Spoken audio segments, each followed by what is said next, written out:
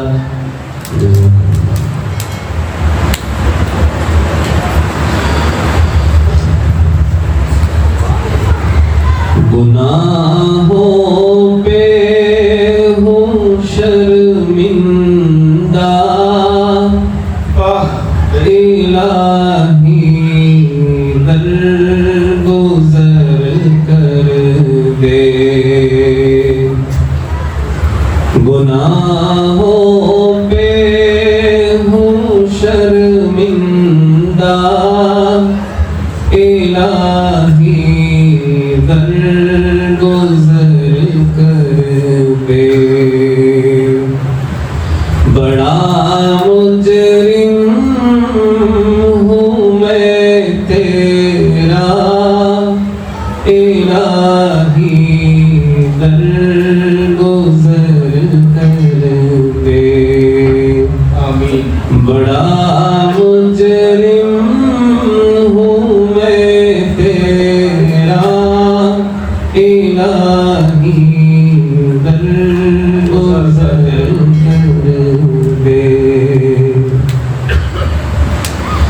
خطا کوئی نہیں چھوڑی، کبھی عصیان نہیں چھوڑا، خطا کوئی نہیں چھوڑی کبھی سیاہ نہیں چھوڑا بس اب کرتا ہوں میں توبہ الہی درگزر آج توبہ کی رات ہے، سچی پکی توبہ کی نیت کریں، ہر چھوٹے بڑے گناہ سے کریں گے انشاءاللہ۔ گناہوں پہ ہوں شرمندہ الہی درگزر کر دے، بڑا مجرم ہوں میں تیرا الہی درگزر کر دے، تیرے دینے سے اے مولا تیرا تو کچھ نہ بگڑے گا، تیرے دینے سے اے مولا تیرا تو کچھ نہ بگڑے گا، مگر بن جائے گا میرا الہی درگزر کر دے، گناہوں پہ ہوں شرمندہ الہی درگزر کر دے، کھلونا ہاتھ کا اپنے بنا رکھا ہے شیطان نے،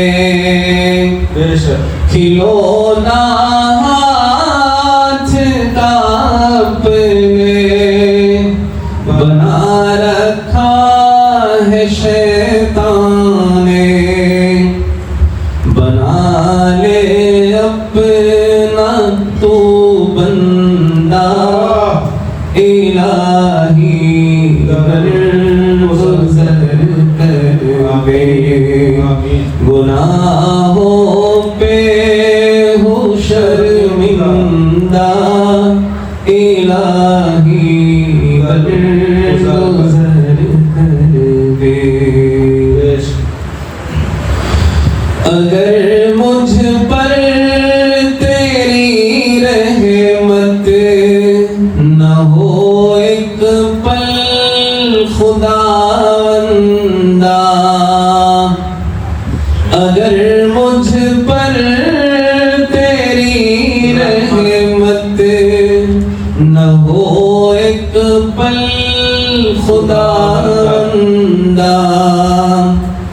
تو ہو جاؤں گا میں رسوا الہی درگزر کر دے، گناہوں پہ ہوں شرمندہ الہی درگزر کر دے، خطائیں یاد کر کے آج میں آنسو بہاتا ہوں، خطائیں یاد کر کے آج میں آنسو بہاتا ہوں، تو رحمت کا بہا دریا الہی درگزر کر دے، گناہوں پہ ہوں شرمندہ الہی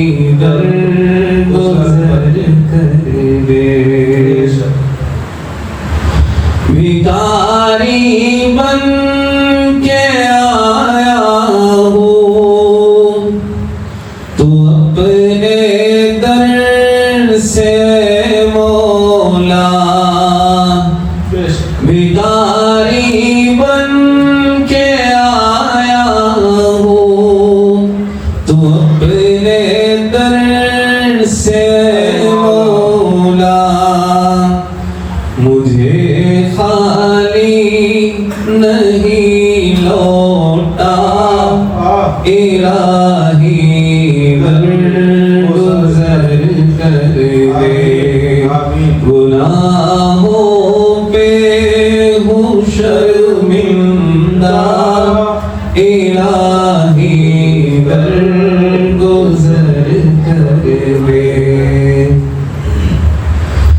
نبی کا واسطہ دے کر صدا دیتا ہے جو بھر، نبی کا واسطہ دے کر صدا دیتا ہے جو بھر، رضا کا دے دے پروانہ، الہی گزر کر دے، گناہوں پہ ہوں شرمندہ، الہی گزر کر دے، بڑا مجرم ہوں میں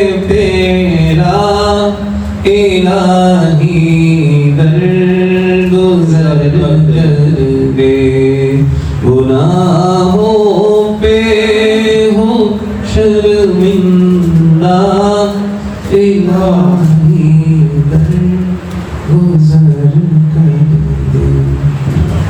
جزاکم اللہ احسن الجزاء۔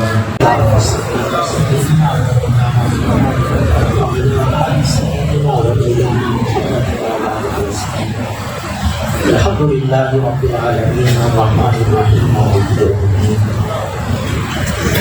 فللہ الحمد رب السماوات ورب الارض رب العالمین، وله الكبرياء في السماوات والارض وهو العزيز الحكيم، والهكم اله واحد لا اله الا هو الرحمن الرحيم، الله لا اله الا هو الحي القيوم، اللهم اهدنا فيمن هديت، وعافنا فيمن عافيت، وتولنا فيمن توليت، وبارك لنا فيما اعطيت، وبارك لنا فيما اعطيت، وقنا واصرف عنا شر ما قضيت، وقنا واصرف عنا شر ما قضيت، فانك تقضي ولا يقضى عليك، انه لا يذل من واليت ولا يعز من عاديت، تباركت ربنا وتعاليت، نستغفرك ونتوب اليك، وصلى الله على النبي الكريم، لا اله الا الله الحليم الكريم، سبحان الله رب العرش العظيم، والحمد لله رب العالمين، انا نسألك موجبات رحمتك وعزائم مغفرتك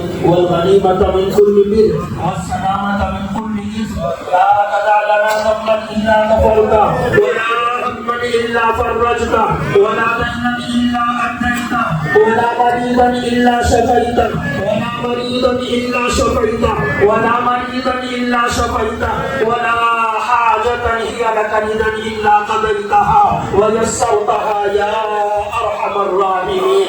ربنا آتنا من لدنك رحمة، ربنا آتنا من لدنك رحمة، ربنا آتنا من لدنك رحمة، وهيئ لنا من أمرنا رشدا. ربنا لا تزغ قلوبنا بعد إذ هديتنا، وهب لنا من لدنك رحمة، وهب لنا من لدنك رحمة إنك أنت الوهاب. ربنا ما خلقت هذا باطلا، سبحانك فقنا عذاب النار. ربنا إنك من تدخل النار فقد أخزيته، وما للظالمين من أنصار. ربنا إننا سمعنا مناديا ينادي للإيمان أن آمنوا بربكم فآمنا. ربنا فاغفر لنا ذنوبنا وكفر عنا سيئاتنا وتوفنا مع الأبرار. ربنا اغفر لنا ولوالدينا وللمؤمنين يوم يقوم الحساب. رب ارحمهما كما ربيانا صغارا، رب ارحمهما كما ربيانا صغارا. رب ارحمهما كما ربيانا صغارا اللهم إنا نسألك العفو والمعافاة الدائمة في الدين والدنيا والآخرة والفوز بالجنة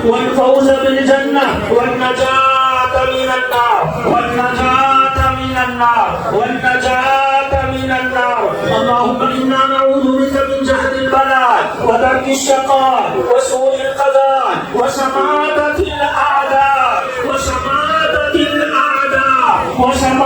الأعداء اللهم إنا نعوذ بك من البرص والجنون والجذام ومن سيء الأسقام اللهم إنا نسألك الصحة والعفة والأمانة وحسن الخلق والنداء بالقدر اللهم إنا نسألك الهدى والعفاف والغنى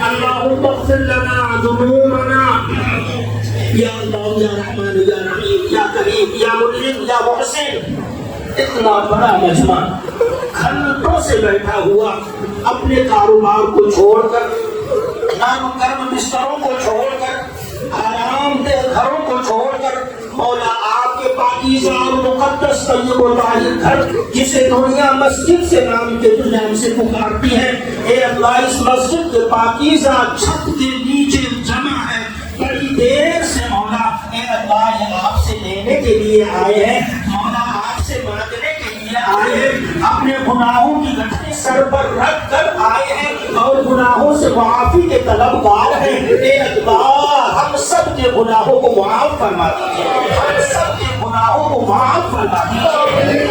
گناہوں کو معاف فرما دیجیے میرے ماں باپ کے گناہوں کو معاف فرما دیجیے ہمارے آبا و اجداد کے گناہوں کو معاف فرما دیجیے ہمارے اعزاء اقارب کے گناہوں کو معاف فرما دیجیے ہماری نسلوں کے گناہوں کو معاف فرما دیجیے مولا ہمارے اساتذہ کے اور مشائخ کے ہمارے رہبروں کے اور رہنماؤں کے گناہوں کو معاف فرما دیجیے اے اللہ آج غروب آفتاب سے کے بعد ہی سے آپ کی طرف سے یہ اعلان کیا جاتا ہے ہر کوئی گناہوں سے معافی چاہنے والا کہ میں اس کے گناہوں کو معاف فرما دوں اے اللہ یہ سب وہ کا مجمع آپ سے اپنے گناہوں کی معافی چاہتا ہے مولا اے اللہ گناہوں کو معاف فرما دیجیے مولا بخشش کا فیصلہ فرما دیجیے اے اللہ مغفرت کا فیصلہ فرما دیجیے آج کی رات مولا مغفرت کا پروانہ عطا فرما دیجیے آج کی رات گناہوں سے معافی کا پروانہ عطا فرما دیجیے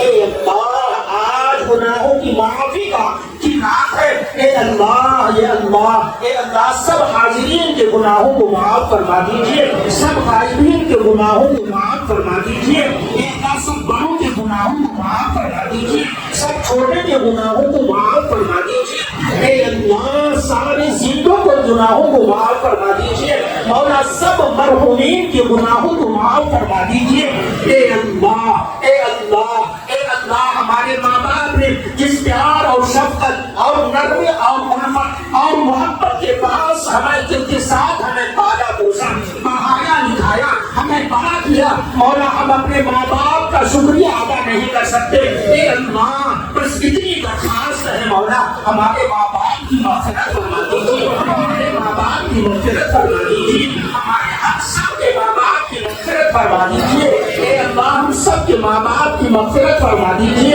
اے اللہ مغفرت کا پروانہ عطا فرما دیجیے اے اللہ ہمارے ماں باپ نے آپ کا نام ہمیں سکھایا ہمیں بتایا کہ آپ اللہ ہیں ہمیں بتایا کہ آپ الرحمن ہیں ہمیں بتایا کہ آپ الرحیم ہیں اے اللہ ہمارے ماں باپ ہمارے گرو ہمارے اساتذہ اور مشائخ کے سکھانے اور بتانے سے مولا ہم آپ کو رحمان اور رحیم کہتے ہیں اے اللہ اپنی صفت رحمانیت کا واسطہ آپ کی صفت رحیمیت کا واسطہ ہمارے ماں باپ کے ساتھ رحم کا معاملہ فرما دیجیے ہمارے بڑوں کے ساتھ رحم کا معاملہ فرما دیجیے ہمارے اساتذہ کے ساتھ رحم کا معاملہ فرما دیجیے ہمارے مشائخ کے ساتھ رحم کا معاملہ فرما دیجیے اے اللہ ہم سب چھوٹے اور بڑے جوان اور بزرگ مرد اور عورت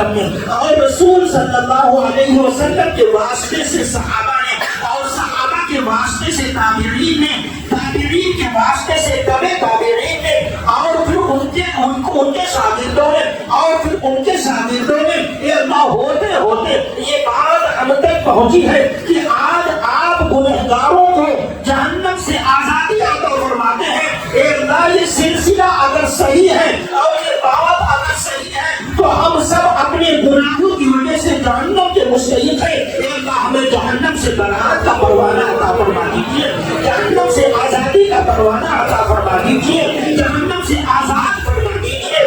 آج کی رات کو دنیا شب برات کے نام سے جانتی ہے، برات کی رات پکارتی ہے، چھٹکارے کے رات کے نام سے یاد کرتی ہے۔ اے اللہ ہمیں چھٹکارا عطا فرما دیجیے۔ کس سے چھٹکارا مولا؟ اپنے عذاب سے چھٹکارا عطا فرما دیجیے، اپنی پکڑ سے چھٹکارا عطا فرما دیجیے، اپنے غضب اور غصے سے نجات عطا فرما دیجیے، جہنم کی آگ سے نجات عطا فرما دیجیے، جہنم سے زیادہ چھٹکارا عطا فرما دیجیے۔ آپ ہی نے فرمایا تھا فمن زحزح عن النار وادخل الجنة فقد فاز، جو جہنم سے بچا لیا گیا اور جس کا داخلہ جنت میں ہو گیا وہی دراصل کامیاب ہے۔ ایک ایسی کامیابی کو مانگنے کے لیے ہم یہاں سب جمع ہیں۔ اے اللہ اپنے جسموں کو ملا کر اور بچوں کے ساتھ اور سفید بال والوں کے ساتھ مل کر مولا اسی کامیابی کو ہم آج کی رات آپ سے مانگتے ہیں۔ اے اللہ وہی کامیابی عطا فرما دیجیے جسے آپ فقط فاز کے نام سے یاد کرتے ہیں۔ اے اللہ ہمیں تو معلوم نہیں تھا، آپ کے بتانے سے معلوم ہوا۔ اے اللہ وہی فوز و فلاح عطا فرما دیجیے، وہی کامیابی عطا فرما دیجیے، جو آپ کے نزدیک کامیابی ہو وہی کامیابی عطا فرما دیجیے۔ اے اللہ آج کی رات غروب آفتاب کے بعد سے آپ کی طرف سے یہ اعلان کیا جاتا ہے کوئی روزی کا مانگنے والا کہ وہ مجھ سے مانگے میں اسے روزی دوں۔ اے اللہ رزاق حقیقی آپ کی ذات حالی ہے، آپ کا نام الرزاق ہے، بندے عبد الرزاق ہے۔ اے اللہ اسے آپ کی رزاقیت کی صفت کا واسطہ ہم سب کے لیے پاکیزہ روزی کا انتظام فرما دیجیے، طیب و طاہر روزی کا انتظام فرما دیجیے، حلال روزی کا انتظام فرما دیجیے، وسعت کے ساتھ روزی عطا فرما دیجیے۔ اے اللہ کتنے لوگ روزی روزگار کی وجہ سے پریشان ہیں، سب کی پریشانیوں کو دور فرما دیجیے۔ آج آپ برکت والی روزی کا فیصلہ فرما دیجیے، برکت والی روزی کا فیصلہ فرما دیجیے۔ اے اللہ گھروں میں برکت عطا فرمائیے، کاروبار میں برکت عطا فرمائیے، مال و بنال میں برکت عطا فرمائیے، جسم و جان میں برکت عطا فرمائیے۔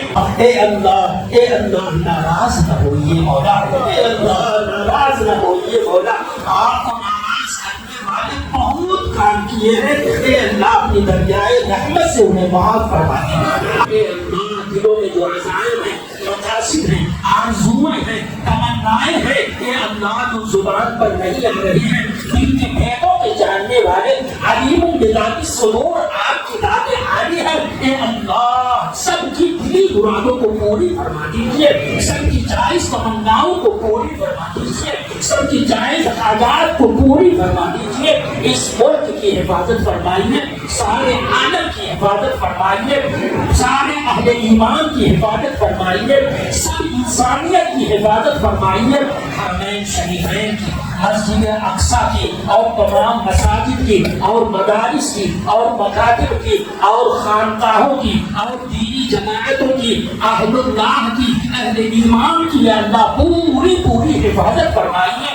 اے اللہ رحم کا کرم کا معاملہ فرمائیے اور جناب مغفرت کا پروانہ عطا فرما کر یہاں سے ہمیں اٹھنے سے پہلے بلکہ ہمارے ہاتھوں کو گرنے سے پہلے، نیچے آنے سے پہلے ہم سب کی مغفرت کا پروانہ ہمیں عطا فرما دیجیے۔ ربنا تقبل منا انك انت السميع العليم وتب علينا انك انت التواب الرحيم وصلى الله تعالى على خير خلقه سيدنا ومولانا محمد وعلى آله وأصحابه وأزواجه وذرياته وأهل بيته وأتباعه أجمعين إلى يوم الدين برحمتك يا رب العالمين۔